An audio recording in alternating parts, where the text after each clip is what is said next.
Friends, आप कैसे हैं? आई होप कि आप अच्छे होंगे। तो आज हम फिर से क्लास 10 मैथ के अध्याय 8 के प्रश्नावली 8.1 के क्वेश्चन नंबर 3 को सॉल्व करने वाले हैं इस वीडियो में। तो देखिए, प्रश्नावली 8.1 के क्वेश्चन नंबर 3 यानी प्रश्न संख्या 3 क्या कहता है? कहता है यदि साइन ए बराबर 3/4 हो तो कॉस ए और टेन ए का मान परिकलित कीजिए। यानी कि हम लोग को कॉस ए और टेन ए का क्या करना है? मान ज्ञात करना है। तो सबसे पहले देखिए कि साइन ए क्या दिया हुआ है? 3/4। तो यहाँ पे हम लोग पहले लिख लेंगे कि साइन ए बराबर 3/4। तो चलिए आइए इस पेपर में हम लिख लेते हैं कि साइन ए हल में लिखेंगे हल में कि दिया है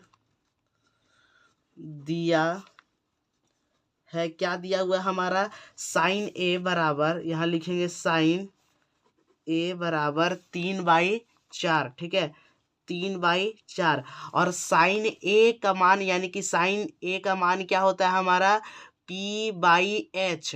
ठीक है, साइन ए का मान होता है हमारा, यहाँ देखिए कि साइन जो थीटा का त्रिकोणमितीय अनुपात होता है ना, P और H, इसका मतलब होता है लंब और कर्ण। ठीक है, लंब और कर्ण। तो ये देखिए यहाँ पे हमारा लंब दिया हुआ है और हमारा कर्ण दिया हुआ है। ठीक है, और इसे हम लोग शॉर्ट में क्या बोलते हैं? P/H। ठीक है, तो हम लोग लंब या और कर्ण बोलते हैं और इसे शॉर्ट में P/H बोलते हैं। तो सबसे पहले यहाँ देखिए ट्रिक के साथ हम समझाते हैं कि यहाँ बोल रहा है साइन ए, यहाँ कॉस ए, यहाँ टेन ए। तो बार बार ए का जिक्र हो रहा है, तो इससे हम लोग को पता चलता है कि एक समकोण त्रिभुज बनेगा ही बनेगा। देखिए साइन ए बराबर 3/4 और लंब और कर्ण यानी कि एक समकोण त्रिभुज है जिसमें कि कर्ण क्या कितना दिया हुआ है? 3। ठीक है, 3 सेंटीमीटर। और हमारा देखिए कर्ण दिया हुआ है 4 सेंटीमीटर और लंब दिया हुआ है 3 सेंटीमीटर। तो सबसे पहले क्या करेंगे कि हम एक त्रिभुज बना लेंगे और इसका नाम दे देंगे कि ए, बी और सी। तो यह चैप्टर जो है हमारा सिर्फ समकोण त्रिभुज से है, तो इसमें हम लोग एंगल बी को समकोण बनाते हैं। और यहाँ देखिए कि साइन ए, ठीक है, साइन ए का मतलब होता है यदि हम ये वाला एंगल को ले लेंगे ना, ये साइन ए, ठीक है, यानी कोण ए को ले लेंगे तो इसके लिए क्या होगा? लंब और आधार दिया हुआ है 3 और 4। तो देखिए ई एंगल का लंब कौन होगा? ये। ठीक है, लंब होता है एंगल का सामने वाला भुजा। तो लंब हमारा कितना दिया हुआ है? देखिए 3 दिया हुआ है। ठीक है, यानी कि जो पी है वो हमारा क्या दिया हुआ है? 3 सेंटीमीटर। अब 90 डिग्री के सामने वाले को कर्ण बोलते हैं, तो देखिए कर्ण क्या दिया हुआ है हमारा? 4 सेंटीमीटर। ठीक है, कर्ण हमारा दिया हुआ है 4 सेंटीमीटर। तो सबसे पहले देखिए कि हम ए बी भुजा को निकालेंगे पाइथागोरस प्रमेय लगा के।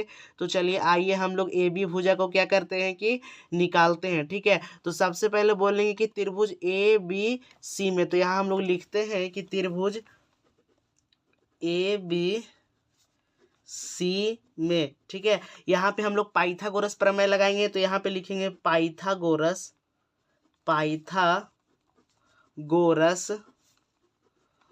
प्रमेय से। ठीक है, यहाँ पे हम लोग पाइथागोरस प्रमेय लगा है, इसलिए हम लोग यहाँ पे लिखते हैं कि पाइथागोरस प्रमेय से। ठीक है, तो पाइथागोरस प्रमेय कहता है कि किसी भी समकोण त्रिभुज में, देखिए ये समकोण त्रिभुज तो बनेगा ही बनेगा क्योंकि यह चैप्टर ही सिर्फ समकोण त्रिभुज से रिलेटेड है। ठीक है, तो कहता है कि पाइथागोरस कहता है किसी भी समकोण त्रिभुज में जो कर्ण का वर्ग होता है, यानी देखिए 90 डिग्री के सामने वाले भुजा को हम लोग कर्ण कहते हैं। ठीक है, तो जो कर्ण का वर्ग होता है ना, वो लंब का वर्ग प्लस आधार के वर्ग के बराबर होता है। यानी कि AC का वर्ग जो होगा, यहाँ कर्ण का वर्ग AC का वर्ग बराबर होगा, अगर हम AB का वर्ग कर दे और प्लस कर दे उसमें BC के वर्ग के। ठीक है, तो यहाँ पे सबसे पहले हम लोग को निकालना होगा ए बी भुजा। तो हम इस समय देखिए ये सब भुजा में जो मान दिया हुआ है त्रिभुज में उसको बैठाते हैं। ठीक है, तो देखिए यहाँ पे AC क्या दिया हुआ है हमारा?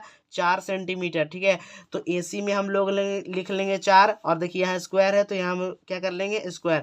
अब देखना है कि AB का स्क्वायर, तो AB दिया हुआ है यहाँ नहीं, तो AB भुजा हम लोग को निकालना है, तो हम लोग AB का स्क्वायर को AB का स्क्वायर ही छोड़ देंगे। तो देखिए हमारा BC का स्क्वायर यानी BC भुजा, यहाँ लंब क्या दिया हुआ है? 3 सेंटीमीटर। तो यहाँ कर लेंगे प्लस BC का स्क्वायर क्या था? 3 सेंटीमीटर, यहाँ स्क्वायर है तो स्क्वायर चढ़ा देंगे। ठीक है, तो देखिए 4 का स्क्वायर करेंगे तो हमारा 16 आएगा।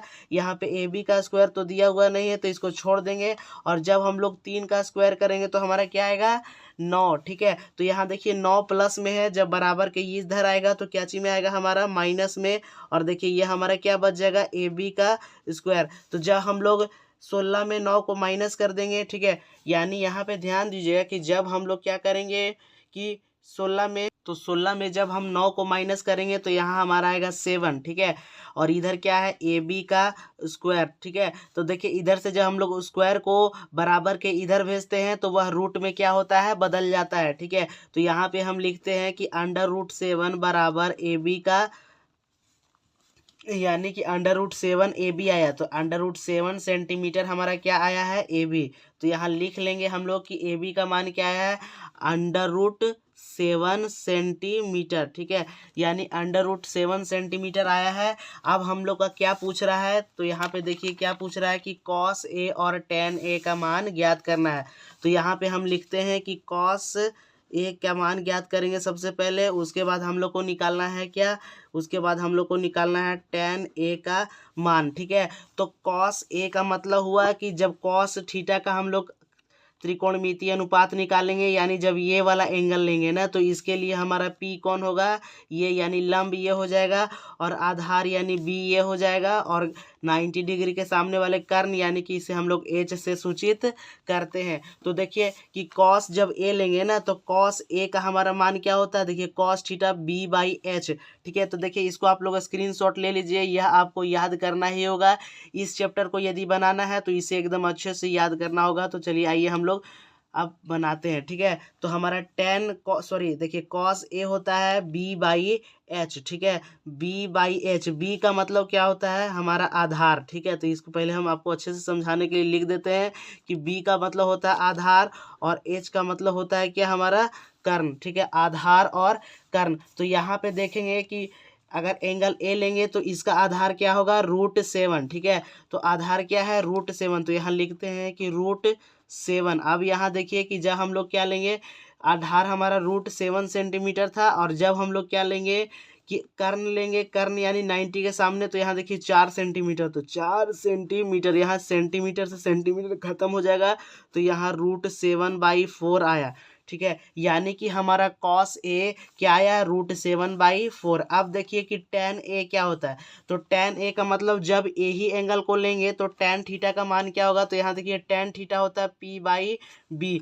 ठीक है। तो हम लोग tan थीटा में क्या लिखते हैं यहाँ पे P/B, और P/B का मतलब होता है ना, P का मतलब होता है लंब, और देखिए B का मतलब होता है हमारा आधार, ठीक है।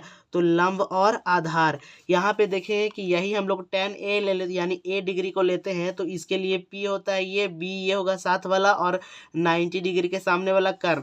तो क्या होता है tan A P/B, तो देखिए P ये है और B ये है, यानी कि P देखिए 3 सेंटीमीटर बाई √7 सेंटीमीटर। तो यहाँ देखिए सेंटीमीटर से सेंटीमीटर कट जाएगा, तो यहाँ पे आएगा 3/√7, ठीक है। तो ये देखिए हमारा cos A का मान निकल गया और tan A का मान निकल गया, यही हमारा आंसर है। तो आई होप यह क्वेश्चन आपको समझ में आया होगा।